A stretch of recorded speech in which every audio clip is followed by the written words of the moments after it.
Hey everyone, welcome back to the channel. I'm Jim and this is Jimmy in the Wild. Tomorrow I'm going to go walleye fishing with a few friends, but right now I'm going to show you the technique that we're going to use to catch the fish. We're going to be on a boat and we're going to use a technique that I've never used before. So it's called bottom bouncing a night crawler on a worm harness. Probably the most important thing for bottom bouncing is having the right weight.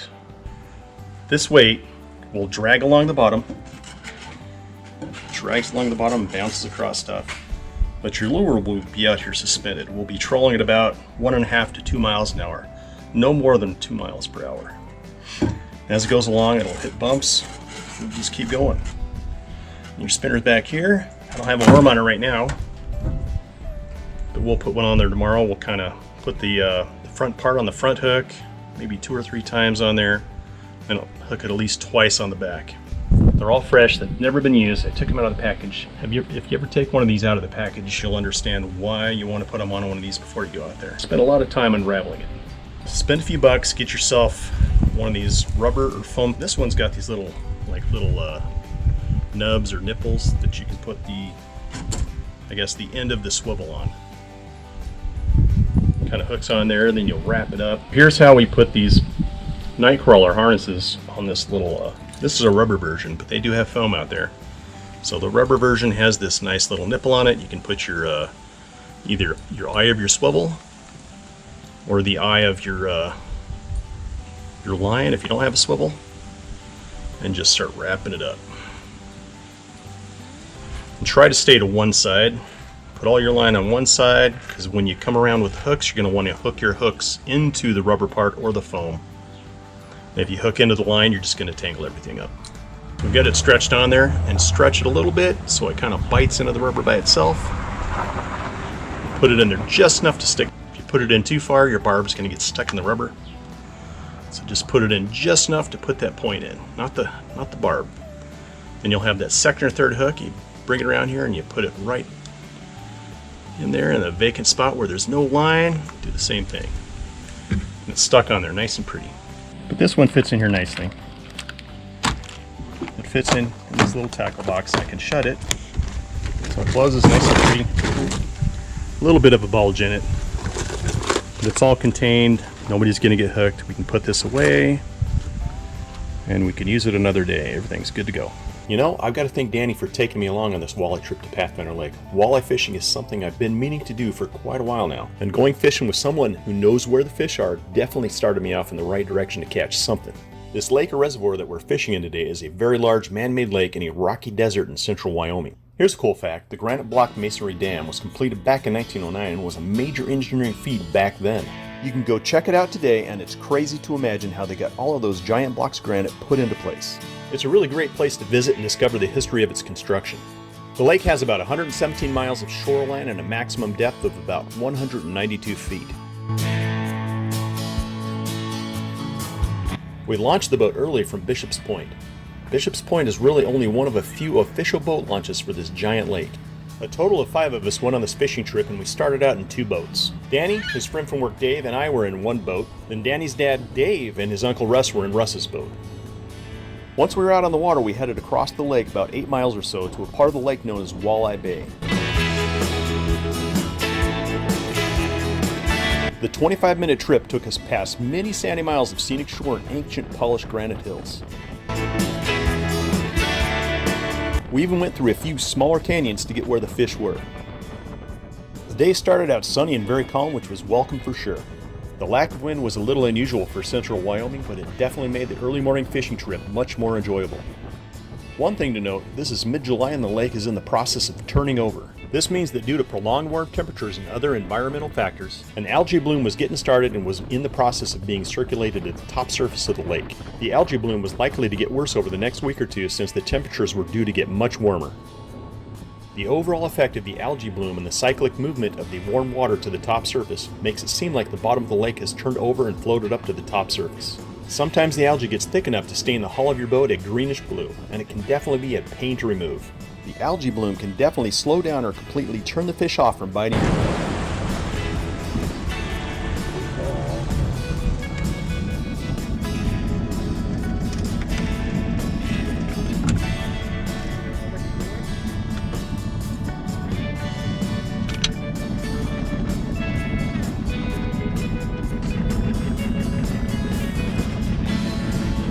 that enough? That'll work. All right. Yeah, and then Double. You got a double or a single? I got a single, but I like those better. Do they stay on a little bit better?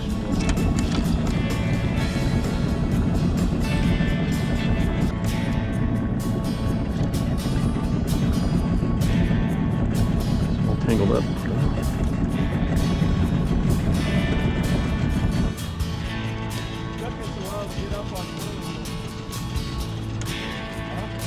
It didn't take long before we started catching walleye. Oh, we got one. Hey, hey. Set the hook on it? Oh yeah, he set it himself. Not giant. Hey, he's better than us. Is he edible, you think? Oh yeah. Oh yeah. Oh yeah. Well, shoot, I've had him, but I can't get over that. He's an eating size? Okay. That's one. You were catching fish? You come over here? If you've ever seen walleye, you know they're toothy fish with quite a few spikes on their dorsal fin. Good job. Big one. Also, their skin is fairly rough, which makes them fairly easy to hold on to. And tap here. Oh, All right, we good?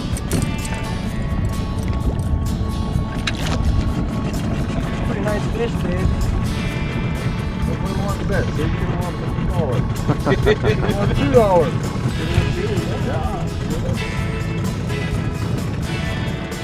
Got him? So our fishing method, bottom bouncing night crawlers on a worm harness, seemed to work fairly well. Trap.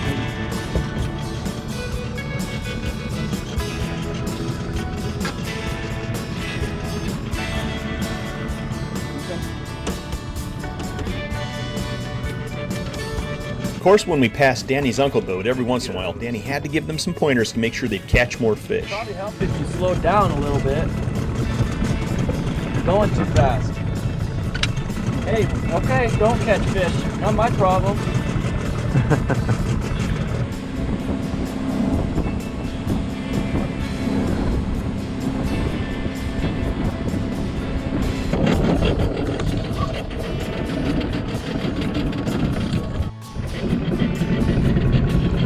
Let's see what we got. Maybe I got a sucker too. Maybe we're in the sucker flats. Get out of there. I sure wish you got that on film. Ooh, he's a nice one. Nice walleye. At least you're in a fucking fishing. Yeah. Nice. Aw, he's a keeper. All right, keeper. Thank you very much for netting for me. Doing great, Danny. Do you want my spot, Danny, and I'll drive for a while? Within an hour or so, we've got 6 walleye and we kept 4. All right, we're doing good. We're up You to know what? 4 on the stringer. I always say that it doesn't matter. You're going to keep 2 of the walleye were definitely too small to keep, Thank you, so Danny. they were released unharmed. I'm here.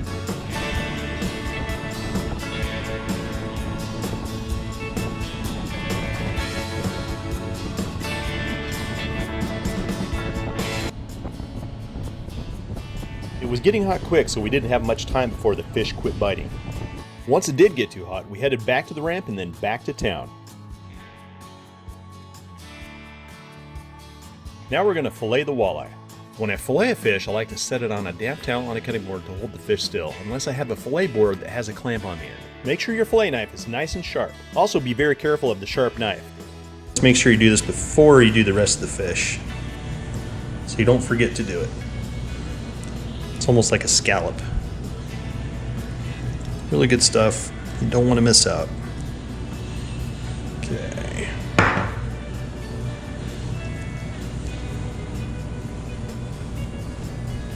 There we go. Kind of small on these guys. These fish are not huge.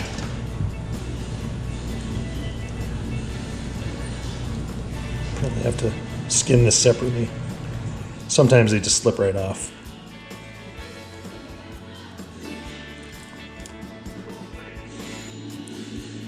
Go. There's one perfect little cheek scallop. Well, you get 2 off each fish. It'd be nice if the fish was a little bit bigger, but kind of deal with what we got. There we go. Another cheek scallop. We got 2 so far. Oh, also watch out for the spikes. These things are spiky.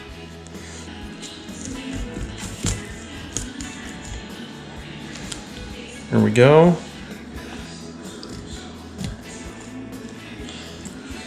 All the way down the back.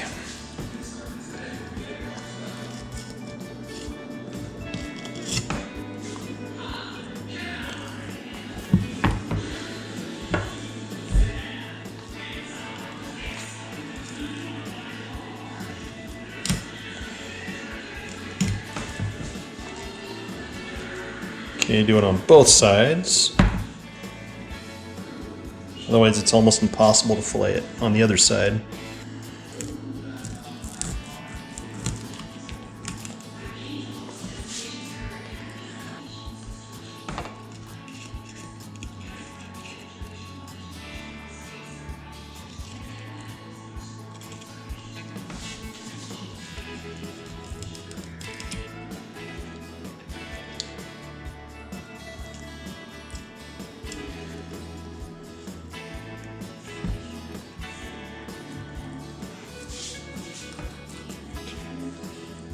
Make sure you hug the spine so you get as much meat as possible.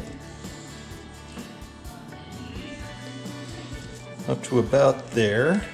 And another way to do this is just to go straight through, right about right here. Once you've gone down along the spine far enough. Instead of there, and then just go all the way down against the tail. Oops, missed some meat there. Need a little practice, I guess. Try to cut as close to the ribs as possible so you get as much meat as you possibly can.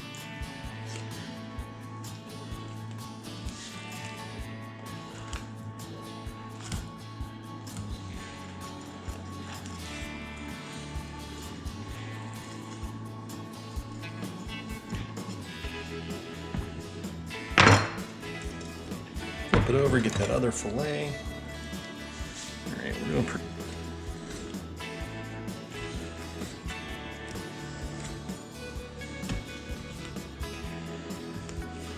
Alright, 2 good fillets. We'll still have to take off the skin.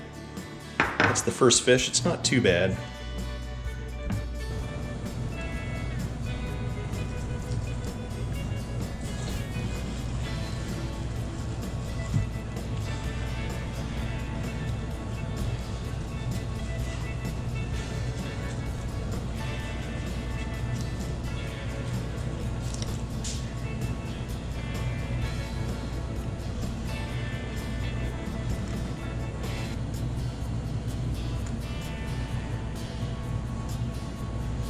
Even on walleye, you have to remove a line of pin bones from each fillet. Pin bones of a walleye are much smaller than the pin bones from a trout or salmon, but to make a fillet perfect for eating without worrying about bones, you have to cut them out. The pin bones go from the front of the fillet to about midway in the fillet. I guess I missed some rib bones there. But anyway, it's a pretty nice walleye fillet. It's kind of small. The fish weren't giant.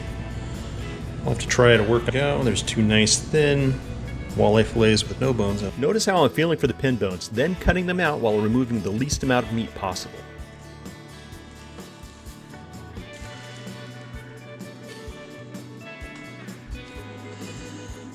And we just follow it up, kind of push the knife down towards the cutting board. And it gets all the meat off. Here we go.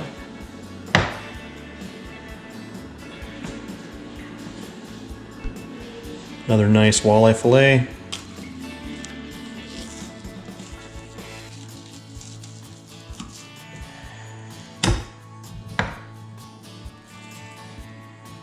There we go. That's another nice boneless walleye fillet.